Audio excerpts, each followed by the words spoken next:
Welcome to Human Factors Tech, where we explore how technology is shaping the human experience. I'm your host, Jared Degnan. Every week, we dive into the latest innovations in AI, human factors, and design. We'll talk to experts who are building the next generation of technology that empowers and inspires. Join us as we uncover how tech is transforming the way we as humans live, work, and connect. Let's build better technology that embraces and enhances the human experience. Welcome back to Human Factors Technology. I'm Jared Degnan. Thank you again for joining us on this really interesting adventure about understanding humans and how technology applies to them.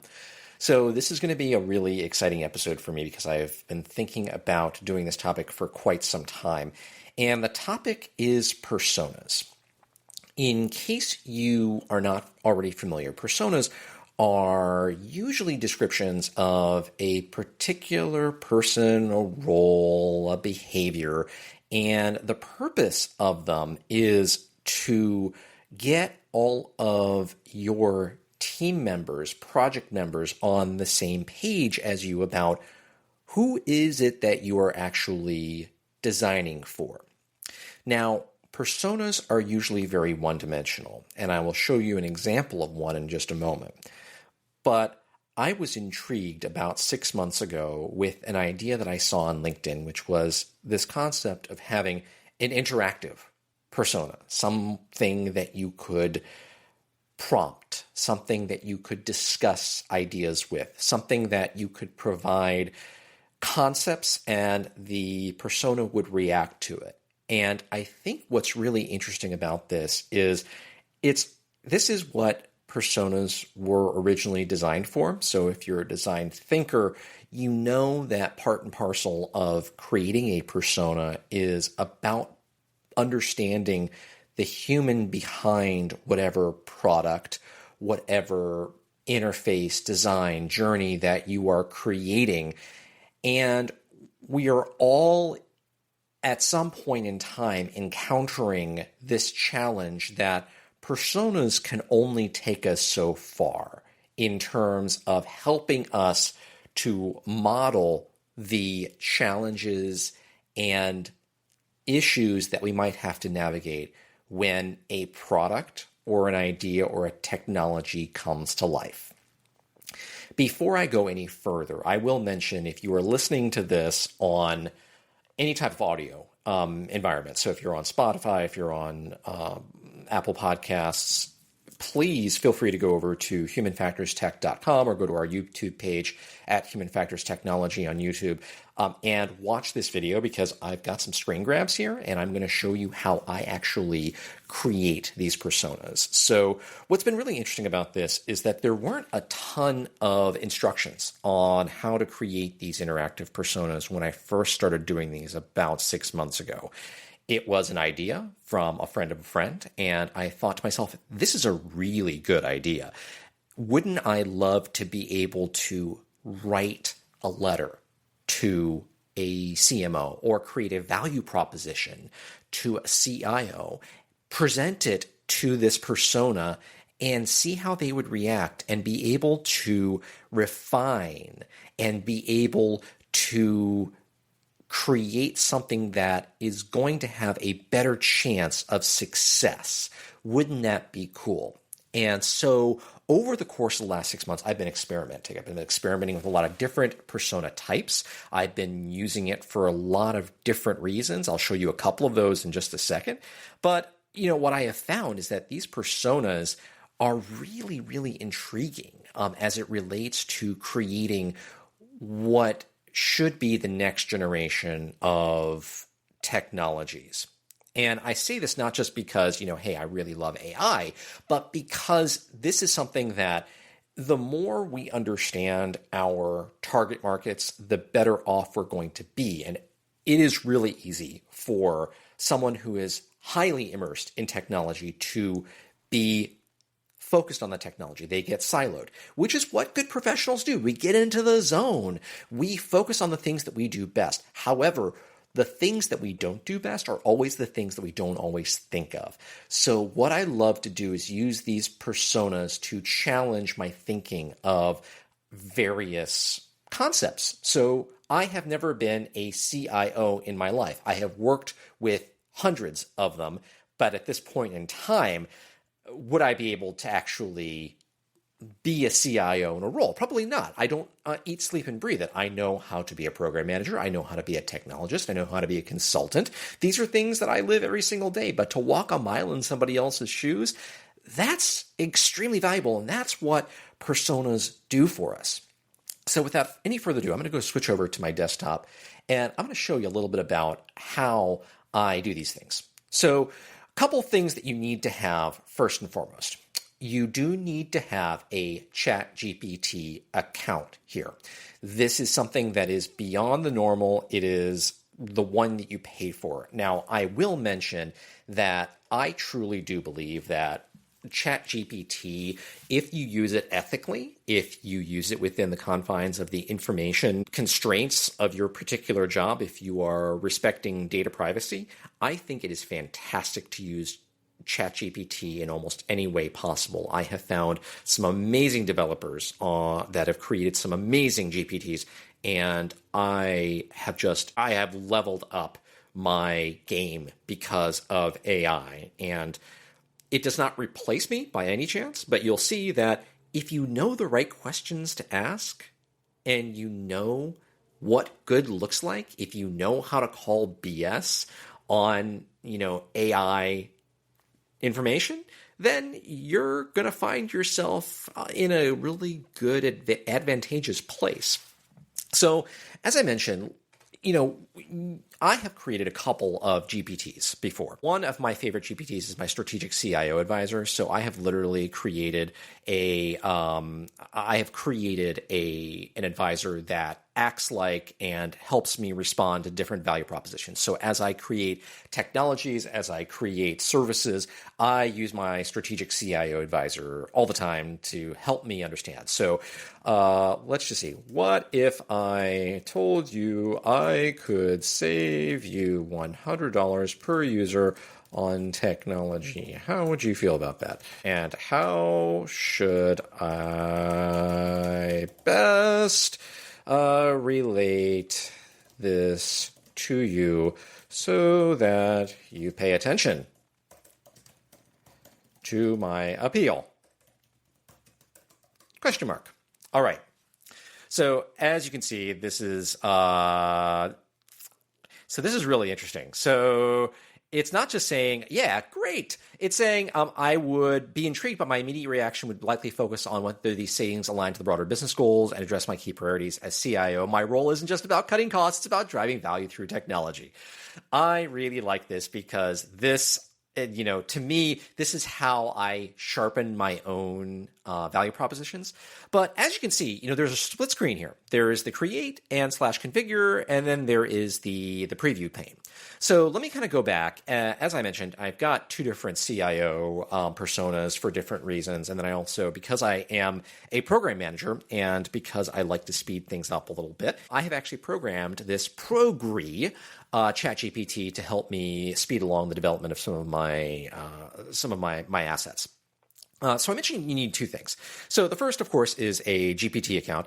The second is some research. So let's just say that I am building a CMO persona. So as you can see here, let's switch this over to the icon view, which apparently I can't do to save my life. But let's just say that I want, some really interesting things. So Deloitte and the AMA, the American Marketing Association, does some great research. And in particular, this one is around a CMO survey. It was just released in spring 2024, so it's pretty fresh, which is exactly what you want.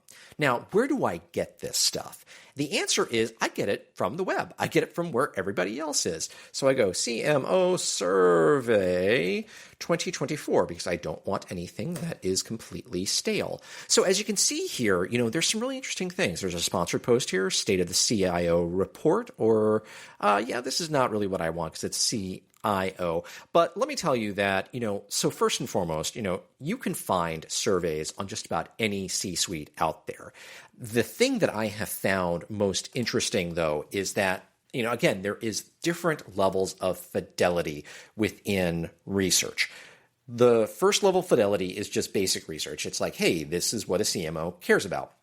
Second level of fidelity is these research surveys, these things that actually they have surveyed executives before and they amalgamate all of the material together. Now, in this particular case, I'll just go back to this real quickly. What I love about this particular CMO survey is that it actually dives into individual industries and what they care about. This is, overall CMO survey, which is great.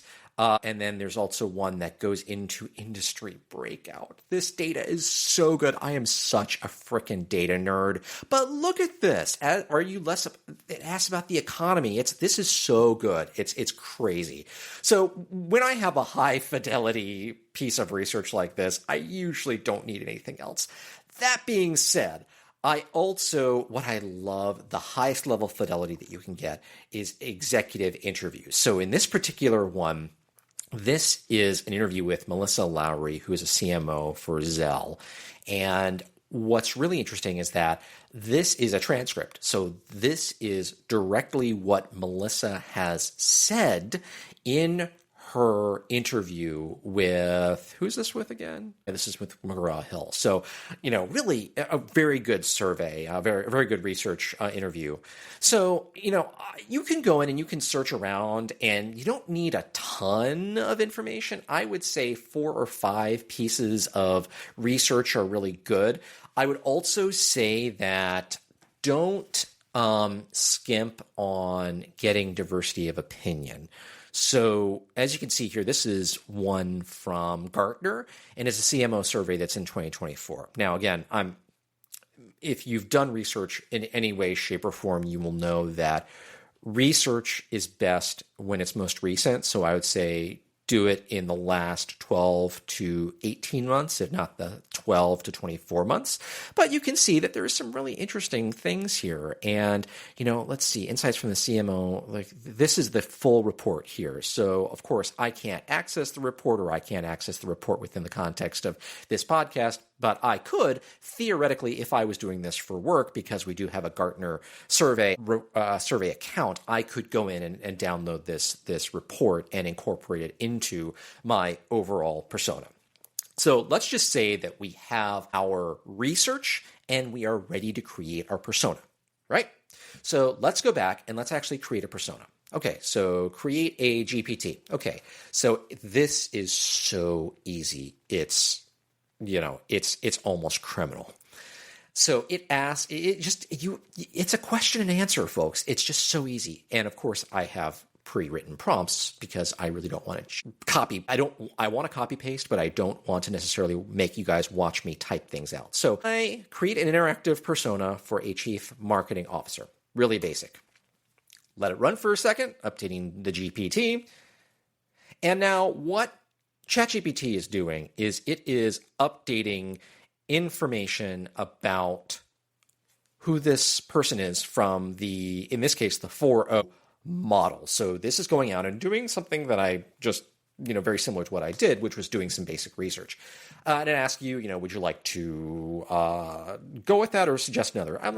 I'd like to name it Melissa, not from Melissa Lowry, but from one of my favorite CMOs of all time, Melissa from Piaggio and Vespa, because she is so fabulous. I may even put her photo in this. I hope she really doesn't mind. I think she actually does listen to this podcast, which is crazy.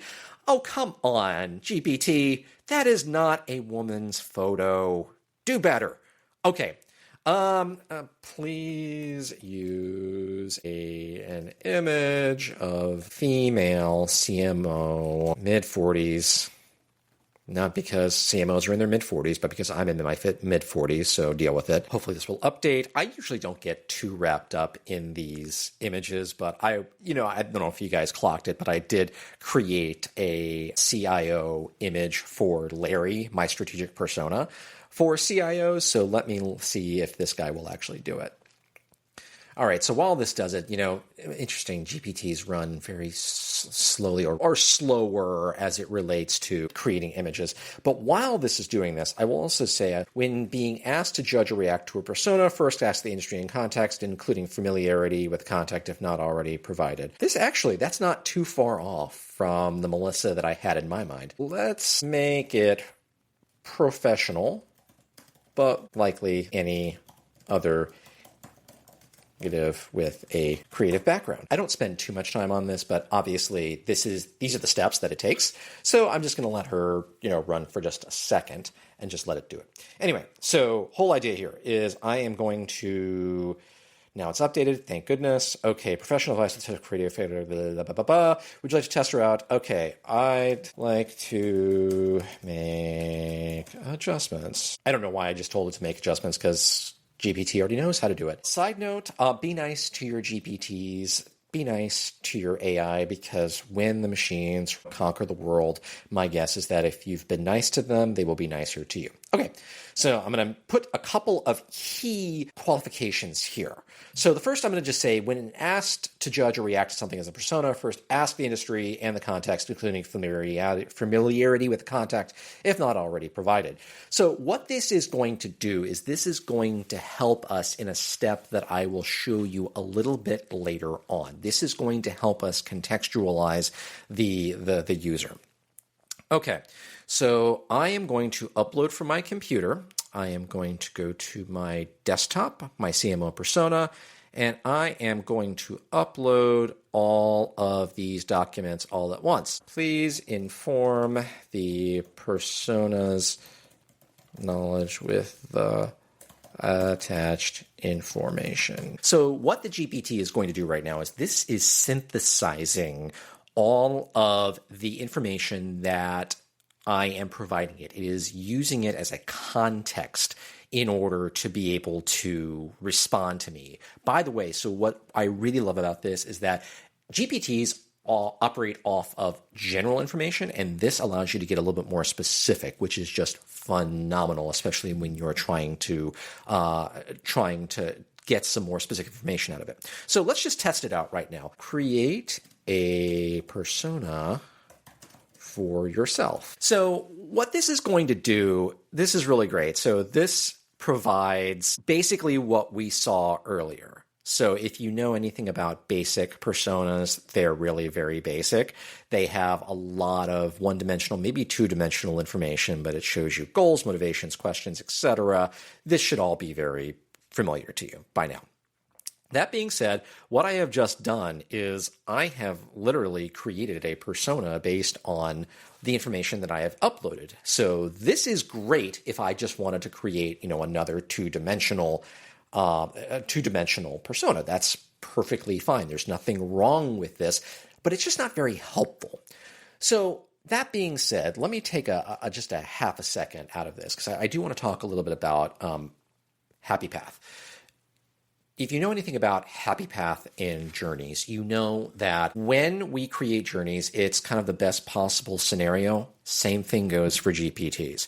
If I was to only leave this persona as is, I would have a problem, because what I have found is these personas respond in the most positive possible way, and that's not always a good thing. I am used to dealing with, particularly when you're talking about C-suite, surly people who are busy, they've got jobs, they've got demands, they've got budgets, they've got P&Ls to deal with. So what you really have to do is you have to find ways of getting on their good side, which would inherently mean that they have a bad side. We all have bad days. We all know what it's like to have a vendor email come into our inboxes and just go, I can't deal with this right now. So how do we help the persona understand and react a little bit more like the real thing, right? So here is my secret weapon. I have created a communications rubric for executive response. So what I have done is I've started with some organizational psychology, and I've created a total of about 10 criteria that you can see here. So things like, do I recognize the sender? How relevant is the content to my job? And what's really fun about this is that this assigns various point values. And then at the very end, you can see there's a scoring guide here. So you can get 50 total points out of this entire fun little experiment. And your likelihood of response is ranked based on the number of points. Now, this is not ridiculously scientific, but I'm like, at least it gives my persona something to go off of. So I'm going to go back to my ChatGPT, and I'm going to say, number one, I'm going to upload my document. So I'm going to upload my rubric, and I am going to tell it, in addition to providing guidance, use the following rubric to provide a score and recommendations to help improve the overture or outreach. Uploading that. It's updating the knowledge base. I wish they would play like on hold music. Okay, great. I think we're good. So I think we're good. Obviously, the more time you spend tweaking your persona, the better off you are. Last things first, save your work, people. I'm going to click Create right here. So as you can see here, I provided the guidance, I uploaded the document, and now this is what happened. So now, again, I'm going to click Create, save my work. So what I'm going to do here is I'm going to put anyone with a link on this, and I'm actually going to offer up this persona to you, my listeners. So I will put this on humanfactorstech.com under the show notes. So feel free to go over to the website, humanfactorstech.com, and actually see it. So now we're just going to go to the ChatGPT itself. Okay, I've got Melissa, strategic CMO, provided expert marketing advice. So let's just do the same thing.